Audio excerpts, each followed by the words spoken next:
From MTN News, this is Montana This Morning. The city of Bozeman is one step closer to requiring short-term rentals to have more licensing. I'll tell you about that coming up next. I'm Joe St. George at the Supreme Court. Affirmative action could soon be banned from coast to coast. What would that mean for diversity on college campuses nationwide? We go in depth next. Well, Stevie Faulkner isn't giving shoe shines in Butte these days, but I'll tell you about a new role he has. Alrighty, 6:28 on this Thursday. Jane McDonald, Matt Elwell with you. Speaking of 4th of July, a little bit of a change in forecast. The pattern's changing. There's still some rain chances out there, but not as dramatic as they've been over the last few weeks. Oh, well, that's good news. Yeah, I think so for the most part. Temperatures early in the morning into the 40s. I think as you head out the door, it'll be easy to forget to grab the sunscreen, so therefore I'm giving you a hint that it's going to be sunny. Yeah, you directly. Our rain chances remain pretty slim. I don't see much. This stopping at noon, maybe some mountain showers trying to fire off, but I don't see much in store for it. It absolutely is. Daytime highs expected to be into the 70s. That's at or below average for this time of the year, but we're starting the warm-up process, and that's leading nicely into the weekend. I'm going to break down that weekend forecast and look at the 4th of July. That's coming up in just a few minutes. Looking forward to it, Matt. Thank you very much. Our top story this half hour, the Montana Department of Revenue will begin issuing income tax rebates in July. The first rebates will be distributed starting July 3rd. The rebates are for the 2021 taxes and are expected to 530,000 Montanans. People eligible for income tax rebates do not need to take any action. Rebates will be sent to qualifying taxpayers either electronically or by paper checks based on information on their most recent filed Montana Form 2. The rebates are equal to the amount of a taxpayer's 2021 taxes up to $1,250 for single, married filing separately, and $2,500 for married filing joint filers. I'd recommend that people go to the website getmyrebate.mt.gov to see if they qualify for the rebate.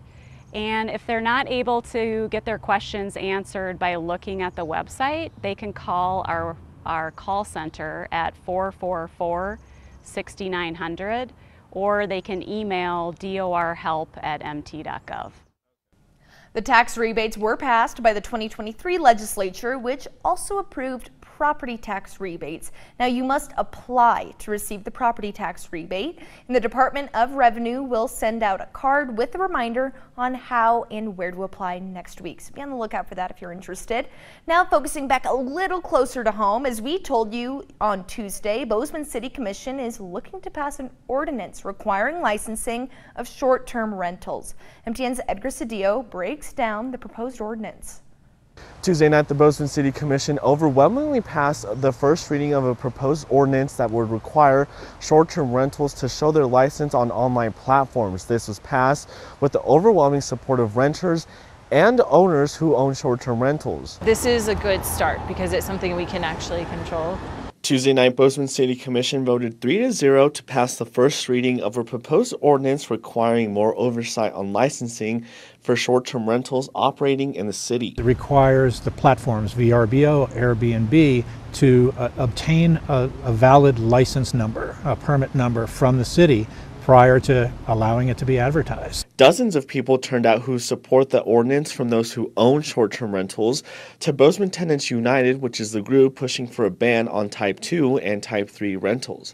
Tenants United supported it. The folks who have legitimate licensed STRs supported it. The city says passing this ordinance will give them a better idea of how many short-term rentals actually operate in the city. That's one of the issues that we were dealing with, is we did not have the data of how many STRs there were. The city estimates that there are currently 533 short-term rentals in the city. Of those, only 253 of them are registered with the city, meaning that they only have a 47% compliance rate. The city and community leaders say that this will give everyone a better idea of how many actually operating. This will give them a better picture and give us a better picture too of what the numbers actually are. Now, for those who are not in compliance, if this ordinance takes effect, the city will fine STR owners $500 per day. So we think that that's a significant enough penalty to get people's attention and get them into compliance. Now, the next step in the process, City Commission will hold its second reading of this ordinance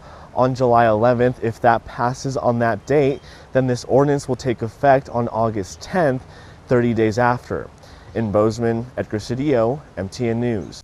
Thank you very much, Edgar. Now on the national scene, all eyes are on the Supreme Court today, where justices are expected to announce the next set of opinions.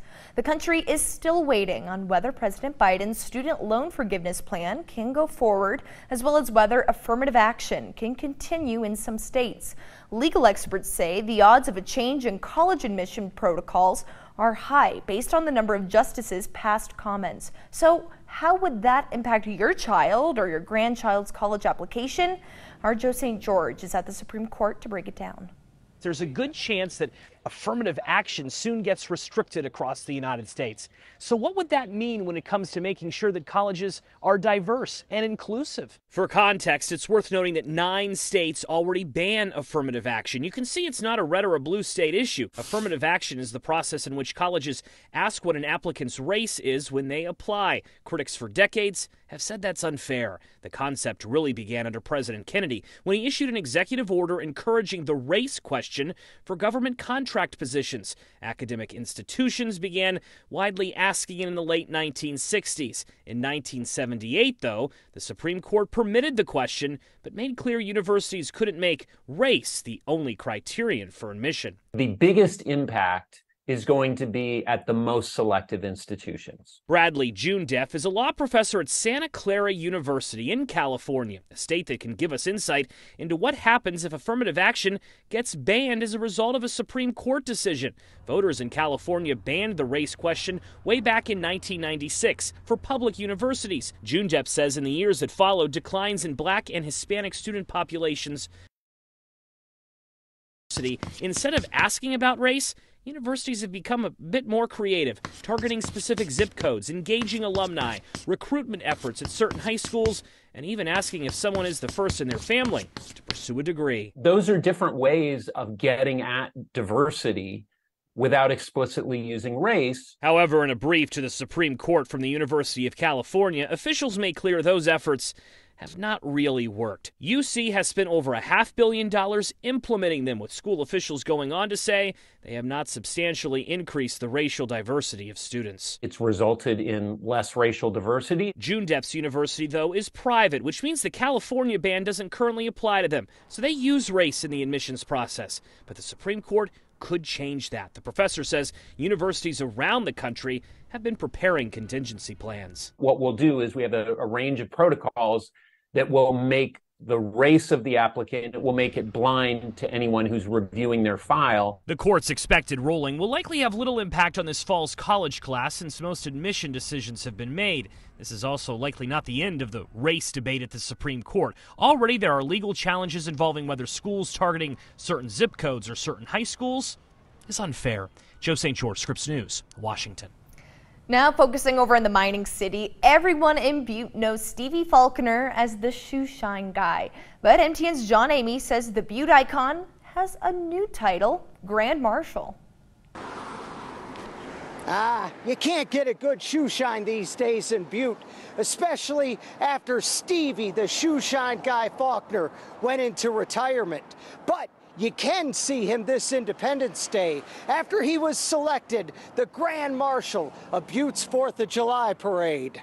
And you don't have to tell Stevie he's a legend in Butte. Yeah, I'm a legend, yeah.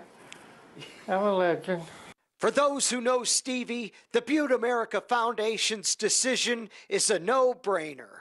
I think it's about time. He's an iconic figure here in Butte.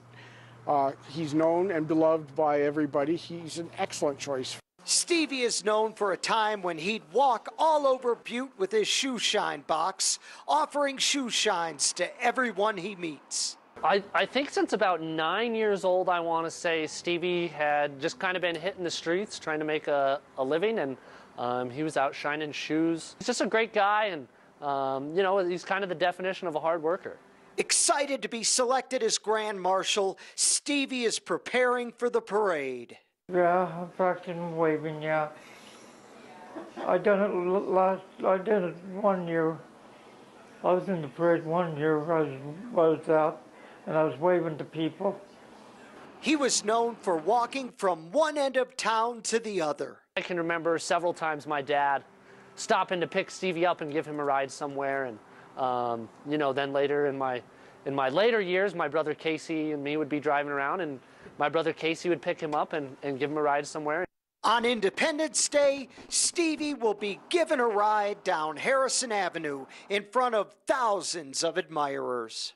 Yeah, I'm a legend, yeah. In Butte, John Amy, MTN News. Congratulations, Stevie. That's incredible. Now, don't forget, you can catch the parade right here at 11 o'clock on the 4th or again at noon on the CW. Of course, we will be streaming it live as well on KBZK or KXLF streaming apps. So that'll be starting at 10. Be sure to set your alarm for that. It'll be a really fun time. But outside of Butte, it's one of the biggest Independence Day celebrations around southwest Montana. MTN's Kristen Merkel reports on what the town of Ennis has in store for the holiday this year. Ennis is gearing up for Independence Day in a way that you don't want to miss. If you haven't been to Ennis, this is the place to be on the 4th of July.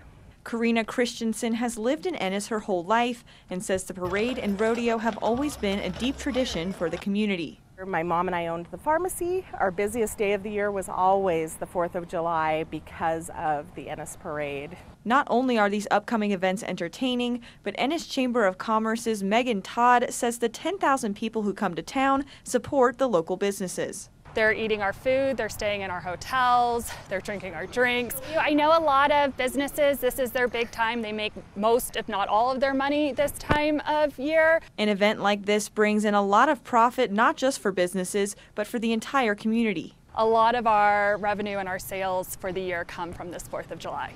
For Christensen, continuing on this tradition through volunteering is a privilege and a great way to get more involved with her community. Being able to hand out the flags and give them and have the kids go, me, me, me, me, and I want a flag, and hand it to them and see the joy on their faces, that's so much fun.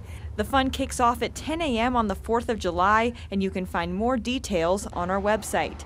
In Ennis, Kristen Merkel, MTN News. It will be a fun day. That will be absolutely certain. All right, 6:40, time for a quick break here in Montana this